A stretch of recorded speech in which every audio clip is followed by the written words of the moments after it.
estamos en comunicación con Martín Jauge, de la Cooperativa Comuna, economista, y que ha estado trabajando junto con otros integrantes de la cooperativa en el tema educación a propósito de la rendición de cuentas. Martín, ¿qué tal? Un gusto poder conversar para el portal de la Asociación de la Prensa Uruguaya. Un gusto, muchas gracias por el espacio y por la invitación. Bueno, el tema de la rendición de cuentas abarca obviamente muchísimos aspectos. Uno de esos aspectos medulares para el país, sin ningún lugar a dudas, es el tema de la educación. ¿Cuál es el trabajo que han estado desarrollando y de qué forma lo han estado enfocando ese trabajo? Bien, nosotros, capaz que brevemente, en la cooperativa trabajamos con varios sindicatos. En particular, estuvimos trabajando a lo largo de estos años con sindicatos de la educación pública y más específicamente con FENAPES, que nuclea a los y las docentes de educación secundaria. Entonces, bueno, en ese marco es que solemos, cuando analizamos la ley de presupuesto, la rendición de cuentas, poner el foco en la educación, pero más en particular en lo que tiene que ver con la NEP. Y en ese sentido, el trabajo ha estado enfocado desde qué óptica. Bueno, lo que tratamos de hacer, nuestro aporte desde la cooperativa, es tratar de analizar un poco lo que puede ser el presupuesto, aterrizado a la educación, pensando el impacto que pueda tener tanto en la calidad educativa o en la condición de trabajo de las y los docentes. Ese es un poco el foco que tratamos de hacer a la hora de hacer el análisis, ¿no? Ver qué impacto tiene eso en las condiciones de trabajo y bueno, y más en general en el sistema educativo público todo. Y en ese sentido, ¿con qué se han encontrado? El presupuesto que plantea este gobierno, ¿cómo difiere de anteriores? Bueno, ahí en la ley de presupuesto se marcaba, como suele pasar, el presupuesto quinquenal, o sea que empezaba a regir a partir del 1 de enero del 2021. Eh, lo que vemos es, quizá podemos marcar como dos grandes hechos. El primero es que se le da un incremento presupuestal a la NEP para 2021, pero después, para lo largo de los años, se le da menos dinero. Por lo tanto, la NEP sería el único organismo dentro del gran paraguas educación que para el 2024 recibiría menos plata que para el 2021. Y eso es importante. Quizá lo otro importante que nosotros también lo tratamos de entablar un poco, si se quiere, con la ley de urgente consideración, es que el incremento que se le da a la NEP va exclusivamente al CODICEN. Es decir, los que antes eran consejos, que con la ley de urgente consideración pasaron a ser direcciones generales, como primaria, secundaria y técnico profesional, reciben menos plata. Entonces, el incremento presupuestal está dirigido al CODICEN. ¿Y por qué decimos que esto está en consonancia con la LUC? Porque bueno, la LUC lo que pretende hacer es centralizar la toma de decisiones en el CODICEN dentro de la ANEP, y por lo tanto ese refuerzo presupuestal que se le dio en la ley de presupuesto va en consonancia con esa mayor participación que se le quiere dar al CODICEN a la hora de la toma de decisiones dentro de la política educativa de la ANEP. ¿Y eso qué implica? Que el Codicen sea quien tenga la manija del tema, digamos. Bueno, ahí en realidad creo que una cosa que tenían los consejos que desaparecieron es, bueno, tratar de enfocar a veces los temas con las personas idóneas. Por ejemplo, había participación de docentes en cada uno de esos consejos que desaparece y pasan a ser órganos unipersonales, donde tenés un director, donde antes había un consejo. Entonces creo que bueno, ahí se le resta un poco de poder a cada uno de los desconcentrados. Y bueno, y se genera una visión más centralista, donde sea el CODICEN quien vaya llevando las riendas de esa política educativa. Ahora, en estos días, hace pocas horas en realidad, Robert Silva estuvo en el Parlamento reclamando más fondos. Es decir, se Sí, sabe que no hay posibilidades en el presupuesto, pero sí él de alguna manera planteaba lo que podríamos, no sé si mencionar como una transposición de fondos o una readecuación de fondos de otros lugares para la ANEP, producto de que entiende que hay aspectos fundamentales que se quieren abordar, como una suerte de reforma en la educación, si bien no lo menciona con esos términos, y también un tema salarial. Él hacía referencia a un tema salarial. ¿Qué es lo que ustedes encontraron con respecto a eso en este estudio?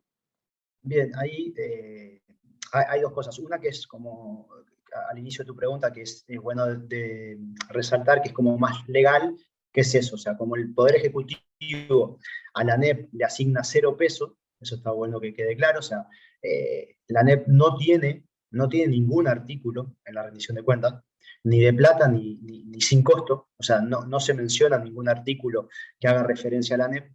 Entonces, lo que puede hacer el Parlamento es hacer transposición de fondos si se le quiere incrementar el presupuesto a la ANEP.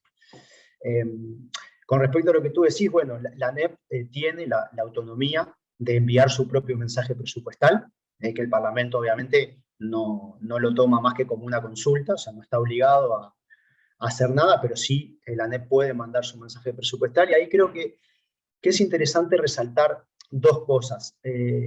La primera es que la ANEP efectivamente pide plata para esa reforma educativa, pero también pide plata para poder poner en funcionamiento centros educativos nuevos, que a lo largo de este quinquenio ya se sabe que se van a entregar, porque varios vienen del compromiso de las gestiones anteriores, como pueden ser las obras vía participación público-privada, donde el calendario es bien claro, algunas se empezaron a entregar en este año y durante el 2022 hasta el fin del quinquenio se van a seguir entregando, más otras que ya tenía previsto hacer la ANEP. Por lo tanto, yo creo que eso quizás es el punto más neurálgico. ¿Por qué? Porque sabemos que a lo largo del quinquenio la ANEP va a recibir centros educativos nuevos, y me refiero a centros educativos nuevos, ¿sabes? No un centro educativo que ya funciona y que quizás se hizo de vuelta al edificio. O sea, son centros educativos nuevos, por lo tanto, esos lugares necesitan de la gente que la trabaje, sean docentes, sean funcionarios de gestión y servicio. Entonces, bueno, si la ANEP no recibe ese dinero, como el centro educativo sí va a estar operativo, porque sabemos que se está construyendo, eso implica que la ANEP va a tener que recortar de otro programa para poder contratar nuevas personas o ampliar la carga horaria de personas para dotar esos centros educativos. Entonces, el hecho de que no se le dé ese incremento presupuestal a la ANEP ya seguro garantiza un recorte en otras áreas para poder poner en funcionamiento esos centros educativos. Lo mismo surge con plata que está pidiendo la ANEP para gastos que venía teniendo ya la administración, pero el dinero provenía del Fondo de Inasistencias. El Fondo de Asistencia es un fondo que se nutre cuando los docentes y los trabajadores de gestión y servicio faltan. Entonces, ¿qué pasaba? La ANEP estaba usando para pagar algo que es fijo, estaba usando ese fondo variable. ¿Sí? La ley de presupuesto le dio a la ANEP 500 millones para el 2021, justamente para hacer frente a esos gastos, pero no se lo dio para el 2022, 2023 y 2024. ¿Se entiende? Entonces, la ANEP está pidiendo de vuelta esos 500 millones para 2022, 2023, 2024, porque ¿qué paga con esos 500 millones? Por ejemplo, paga la nocturnidad de quienes trabajan en la SUTU, por ejemplo. Está pagando un complemento de las horas para tratar de cubrir el 100% de las horas trabajadas a los adscriptos. Entonces son compromisos que la administración ya tiene, y que de vuelta, si no se le da esa plata, esos 500 millones, que hay que actualizarlo después por inflación, la ANEP va a tener que sacar de otros lados para seguir pagando esos compromisos, como son las horas a los adscriptos, la nocturnidad, etc. Entonces, esos dos focos, que es plata que está pidiendo la ANEP, en caso que no se la den, es eso. La ANEP va a tener que recortar de otro lado para hacer frente a esas erogaciones que son obligaciones. Y después lo otro que sí quería también mencionar, que es interesante, que todavía, si bien no lo estudiamos a fondo, pero sí ya surgen los números, y es raro que la ANEP está pidiendo menos plata de la que pedía el año pasado. Entonces ahí, bueno, quizás estaría bueno preguntarle a Robert Silva por qué se da ese cambio, ¿no? O sea que para el 2022 la ANEP en su momento pidió más de 2.000 millones de pesos y ahora está pidiendo 1.400 millones de pesos. Es decir, está pidiendo un 60% de lo que pidió el año pasado. Entonces ahí quizá sea bueno ver qué cosas que querían hacer el año pasado, cuando pidieron esa plata, ya no la quieren hacer y por eso este año piden menos plata. Esa parte nosotros no la podemos analizar porque nosotros simplemente vemos los números, pero sí sabemos que la ANEP ya está pidiendo menos plata, entonces no sabemos qué ajustes de su plan original está haciendo que impliquen menos dinero del que solicitó el año pasado. Habitualmente cuando se da esta instancia en los distintos gobiernos, es común que los gremios estudiantiles y docentes reclamen un porcentaje para la educación, un determinado porcentaje que en general se ha ido aumentando y que por lo general también se ve que resulta insuficiente si es que se quiere ir mejorando la educación en el país. Independientemente de los porcentajes, que me parece que a veces pueden llegar a confundir al común de las personas, entre las cuales me incluyo. Si eso es así, si realmente cada año se necesita o cada quinquenio se necesita contar con más dinero para ir mejorando la educación, esto que estamos viviendo podría llegar a verse en términos de, bueno, hay un detrimento de la educación pública, hay un riesgo de paralización de determinadas funciones de la educación pública? A ver, sin duda que la educación pública necesita más recursos, por cuestiones salariales, por cuestiones edilicias, porque eso además, no solo porque se viene con un rezago importante, que más allá que se haya logrado subsanar en mayor o menor grado, sin duda que sigue habiendo déficit respecto al salario, sigue habiendo déficit respecto a la infraestructura educativa, etc. Pero también es cierto que hay una matrícula, sobre todo en secundaria, sea, perdón, en educación media, sea secundaria, UTU, que viene creciendo, y que además, por suerte, porque teníamos una tasa de egreso de secundaria bastante bajo, entonces hay mucha gente que en los últimos años está volcándose, que eso además se nutre de dos factores que hace que la matrícula crezca. La primera es que por lo general cuando hay alguna crisis económica, la gente que no encuentra el lugar en el mercado de trabajo, bueno, se vuelca al liceo, a la UTU, para poder terminar y mejorar sus estudios, aprovechando que entiende que no va a conseguir trabajo. Y la segunda es que, ya lo vimos el año pasado y este año también lo estamos viendo, que es la gente está perdiendo salario real. Por lo tanto, la cantidad de familias que pueden mandar a sus hijos, hijas al sistema privado cae y esa gente se vuelca al sistema público. Entonces, si sumamos que la educación viene con un rezago a una situación puntual del año pasado y de ya del 2019, perdón, que la matrícula privada va cayendo porque la gente se va desplazando al sistema público, ya estamos observando grupos más numerosos. Entonces, yo creo que esas dos cosas, el déficit que puede haber, más el incremento por gente que antes estaba en el sistema privado, dan cuenta de que es necesario seguir dotando de recursos a la educación pública. Y si querés le podemos sumar la situación de pandemia que hace que a veces uno necesite espacios más amplios, necesite mejorar las cuestiones tecnológicas, necesite dotar de otro tipo de acompañamiento a las familias, al estudiantado. Entonces, yo creo que son factores que de por sí dan cuenta de esa necesidad de incrementar el presupuesto educativo en la educación y en la ANEP en particular. Lo preguntaba porque, claro, de acuerdo a los distintos gobiernos y el perfil que tiene cada uno de ellos, a veces se prioriza la educación pública y otras veces parece que se prioriza más la educación privada. Y parece ser que vamos en ese camino si es que no se está dotando a la educación pública de un presupuesto que le permita funcionar adecuadamente. Sí, tú decías, ahí lo decías de otra manera, pero entiendo que se está pidiendo un 40% menos que el año pasado por parte de la ANEP. Y eso Sí, también decías, es un renunciamiento que seguramente se está haciendo a algunos programas de trabajo. sí, este, tal cual, es eso. O sea, ahí hay una parte que hay que indagar eh, de, de por qué la NEP pide menos plata, o el CODICEN, mejor dicho, de la NEP pide menos plata. Después lo otro, yo creo que sí, al no darle presupuesto a la educación, yo creo que eso sin duda que es un mensaje que se está dando de cuáles son las prioridades.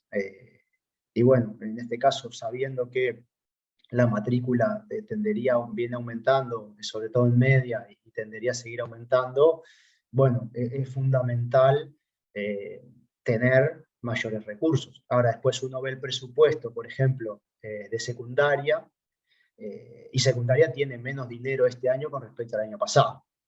Por un poco lo que hablamos, porque el incremento se puso en el CODICEN y no se puso en los distintos consejos o ex consejos.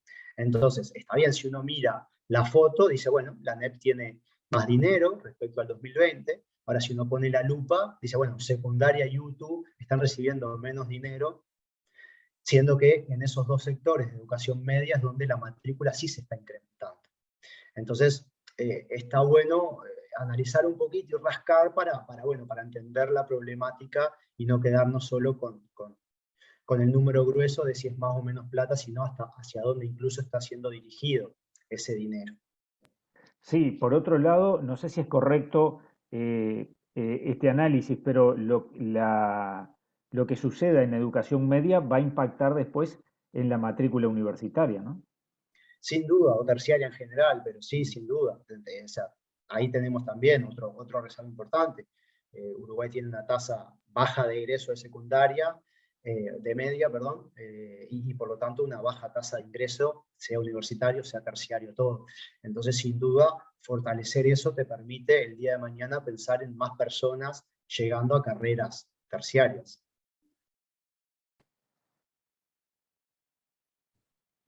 Bueno, entonces, Martín, lo que tenemos por delante es un panorama de alguna forma de cierta preocupación, porque sabemos entonces que no va a haber más dinero.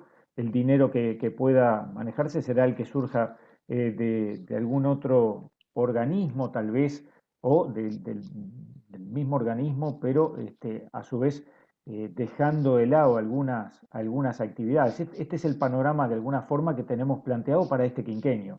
Menos dinero para la educación.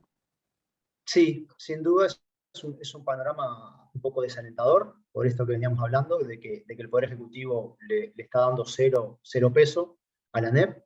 Entonces, también asociado a esta última parte de las prioridades, me parece que queda bastante claro, lamentablemente, bueno, de que no pareciera ser una prioridad, porque si no se la tendría que acompañar con recursos, y dada la etapa constitucional, si se quiere, en la cual está la discusión, la única forma de que la NEP tenga un incremento es generando transposición de fondos. Y creo que eso tampoco es menor que una cuestión de que a veces después se termina generando, lamentablemente, una especie de disputa entre el campo popular o en las distintas áreas, ¿no? Porque para que la educación en este caso tenga mayor recurso, hay que quitarle a otro. Y ese quitarle a otro muchas veces son otras áreas en las cuales podemos estar de acuerdo que sí necesitan ese incremento presupuestal. Entonces se genera una cuestión un poco mezquina de decir, bueno, tengo que quitarle acá para darle a la educación, cuando en realidad sería deseable que ya venga desde el proyecto que manda el Poder Ejecutivo para después poder evitar este tipo de transposición de fondo entre